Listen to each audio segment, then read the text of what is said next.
जय हिंद दोस्तों, Bharat sir coaching centre में आपका स्वागत है। जैसे कि आप सब जानते हैं कि 14 फरवरी को 10th के विद्यार्थी का मैथ का एग्जाम है। तो मैं हर दिन 4 से 5 बजे के बीच में एक वीडियो प्रोवाइड करूंगा जिसमें कि मॉडर्न सेट पेपर जो टारगेट बोर्ड का है, जो ये बुक देख रहे हैं आप, जो विद्यांग बिहार बोर्ड का जो परीक्षा समिति के पर आधारित पेटेंट है 2023 के अनुसार, इसी के अनुसार से एग्जाम बोर्ड के एग्जाम में आपका क्वेश्चन आएगा। तो मैं चाहूंगा कि आप हमेशा हमारे वीडियो पे बने रहें। अगर वीडियो के अंत तक बने रहते, वॉच करते, तो अच्छा खासा मैथ में आपका स्कोर हो सकता है। और हर दिन 4 से 5 बजे के बीच में वीडियो अपलोड कर दिया जाएगा। तो आइए स्टार्ट करते हैं आज का सेशन। तो आज का पहला क्वेश्चन है कि निम्नलिखित में से कौन सा अपरमेय संख्या नहीं है। तो देखिए, क्वेश्चन पे थोड़ा सा ध्यान दीजिए कि अपरमेय संख्या नहीं है, इसका कहने का अर्थ होता है कि कौन सा परमय संख्या है। तो अच्छा बताइए आप, परमय किसे कहेंगे? जिसे P बटे क्यू के रूप में लिखा जाए उसे परमय कहेंगे, और जिसे P बटे क्यू के रूप में नहीं लिखा जाए उसे क्या कहेंगे? अपरमय कहेंगे। तो P बटे के क्यू के रूप में होगा तो परमय, और P बटे क्यू के रूप में नहीं होगा तो वो अपरमय होगा। जिसका वर्गमूल हो, जिसका वर्गमूल होगा वो परमय होगा, और जिसका वर्गमूल नहीं होगा, वो अपरमय होगा। तो ये बातों का आप याद रखिएगा, जिसका वर्गमूल होगा वो परमय होगा, जिसका वर्गमूल नहीं होगा वो अपरमय होगा। जिसे P बटे क्यू के रूप में लिखा जाएगा वो क्या होगा? परमय होगा, और जिसे P बटे क्यू के रूप में नहीं लिखा जाएगा वो क्या होगा? अपरमय होगा। क्वेश्चन पूछा है कि निम्नलिखित में कौन सा अपरमय संख्या नहीं है। तो देखिए, रूट 7 का वर्गमूल नहीं होता, इसलिए अपरमय है। रूट थ्री बटे 7, ये भी देखिए रूट 3 में है, तो इसका वर्गमूल नहीं होगा, इसलिए ये अपरमय संख्या है।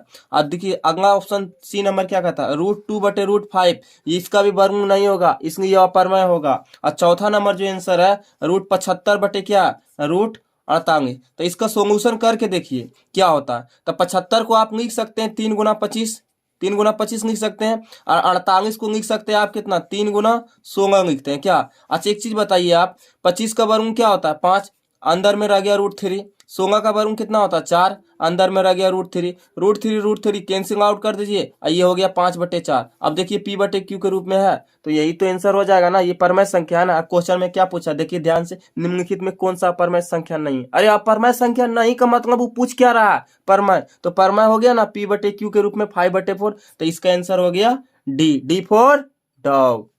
क्वेश्चन नंबर 2 क्या कह रहा है कि रूट 3 और रूट 5 क्या है? अच्छा एक चीज बताइए, अभी जस्ट टाइम पढ़ा है कि रूट 3 और रूट 5 जिसका वर्गमूल हो वो परमय, और जिसका वर्गमूल नहीं होगा वो अपरमय। तो क्या रूट 3 का वर्गमूल होगा? रूट 5 का वर्गमूल होगा? नहीं होगा। तो ये दोनों कैसी संख्या हमको बताइए। तो दोनों क्या होगा? अपरिमेय होगा। क्या होगा सर?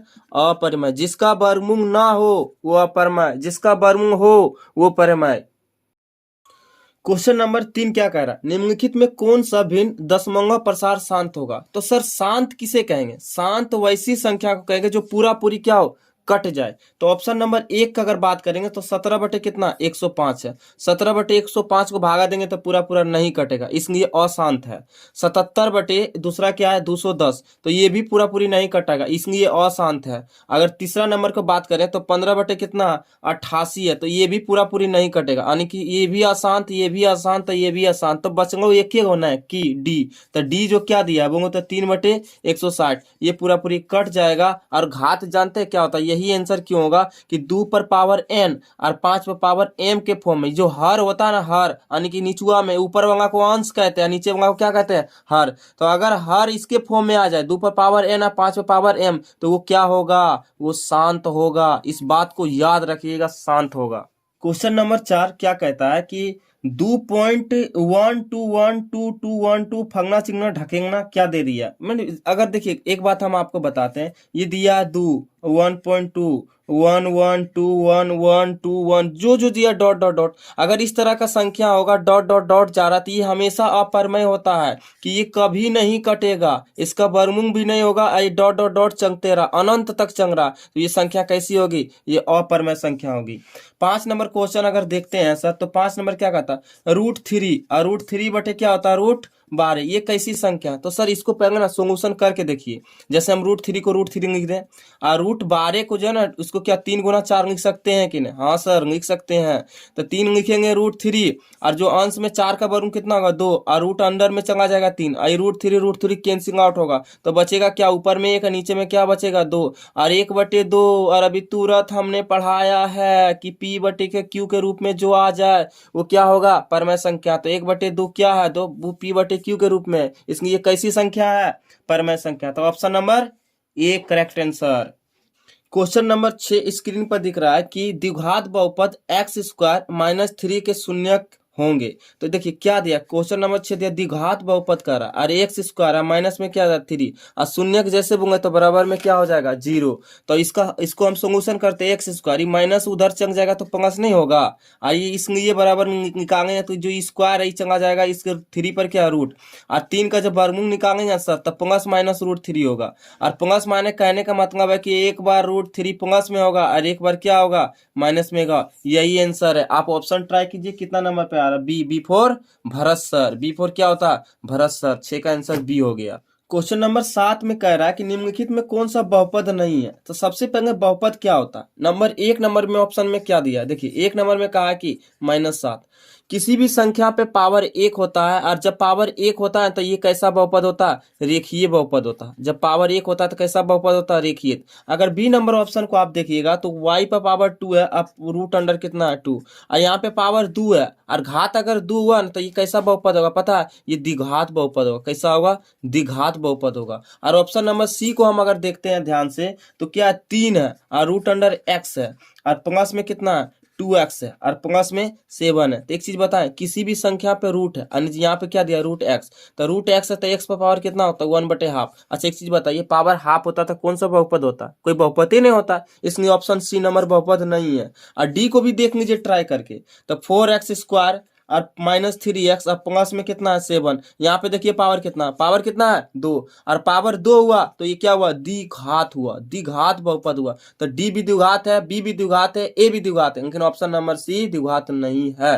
क्वेश्चन नंबर 8 क्या कहता है कि कौन रेखीय बहुपद व्यंजक है? अच्छा एक चीज बताइए, हमने आपको अभी जस्ट बताया कि रेखीय बहुपद किसे कहते हैं? जिसका घात क्या हो? जिसका घात 1 हो। अगर एक घात है तो क्या हुआ? रेखीय बहुपद। अगर घात 2 है, अगर घात 2 है तो क्या? तो द्विघातीय बहुपद। अगर घात 3 है तो त्रिघातीय बहुपद है। तो आपको खोजना क्या? रेखीय बहुपद। तो देखिए पहला नंबर ये ऑप्शन आपका आ गया, क्योंकि 2x - 5, x पर पावर क्या 1 है और जैसे x पर पावर 1 है तो इसका मतलब क्या हुआ? ये रेखीय बहुपद। तो ऑप्शन नंबर ए आंसर हो गया। अब बी नंबर को ट्राई कीजिए तो देखिए x² प्लस 1/x प्लस कितना है 3, तो घात 2 है तो द्विघातीय बहुपद है। अगर ऑप्शन नंबर सी देखिए तो x पर पावर कितना है 2, तो ये भी द्विघातीय बहुपद है। डी नंबर देखिए 2x है तो q है तो त्रिघातीय बहुपद। हमको खोजना था क्या? रेखीय बहुपद घात 1, तो 1 नंबर आंसर हो गया। क्या नंबर आंसर हो गया? 1 नंबर आंसर हो गया। क्वेश्चन नंबर 9 क्या कहता है कि यदि अल्फा और बीटा बहुपद fx बराबर x² प्लस x प्लस 1 के मूल हो तो 1/अल्फा प्लस 1/बीटा का मान क्या होगा? तो देखिए ये जो दिया है ना fx दिया, क्या दिया? fx बराबर क्या दिया? x² अब प्लस में क्या x और प्लस में 1। आपसे जो फाइंड करना है ना सर 1/अल्फा और प्लस में 1/बीटा का मान निकालना। तो आप भली भांति जानते हैं, बचपन में पढ़े होंगे कि एलसीएम अल्फा इंटू बीटा लिख देते। अल्फा अल्फा कैंसिंग तो यहाँ पे बीटा हो जाएगा, यहाँ पे बीटा बीटा कैंसिंग तो यहाँ अल्फा होगा। इसी को सजा दें तो अल्फा इधर है बीटा लिख देते हैं, अब बटे अल्फा इंटू बीटा। आपने पढ़ा होगा, आपके गुरुजी पढ़ाए होंगे कि अल्फा प्लस बीटा शून्यकों का योग बराबर -b/a और शून्यकों का गुणनफल बराबर c/a। इसी को हम करेंगे सर तो -b/ क्या लिखेंगे a, ये c/a है ना, इसको पलट दीजिए तो a/ क्या हो जाएगा c, और a एक कट गया तो क्या बचा? -b/c।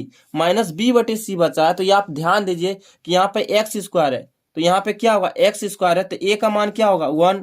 अब b क्या प्लस में x है तो यहाँ भी 1 और c का मान क्या 1। तो ये तीनों टर्म a b c आ गया, यहाँ पे बैठा दीजिए। b के जगह क्या -1 और c के जगह क्या 1 और 1 1 कटेंगे तो क्या होगा -1। तो बताइए ये 1/अल्फा प्लस 1/बीटा का मान क्या आया? -1। ऑप्शन कौन सा दिख रहा है sir? B for Bharat sir. कुछ नया आए तो बी फॉर भरत सर मारिए तुक्का। क्वेश्चन नंबर 10 क्या कहता है ए का मान किंग ये समीकरण निकाय ए एक्स माइनस वाई बराबर में 2 और दूसरा समीकरण दिया 6x माइनस 2y बराबर 3 एक अद्वितीय अंग होगा। तो सबसे पहले बात आपको याद रखना होगा क्या बात कि a बटे डी बराबर यहाँ पे होगा b बटे क्या ई बराबर c बटे f होता ये होता।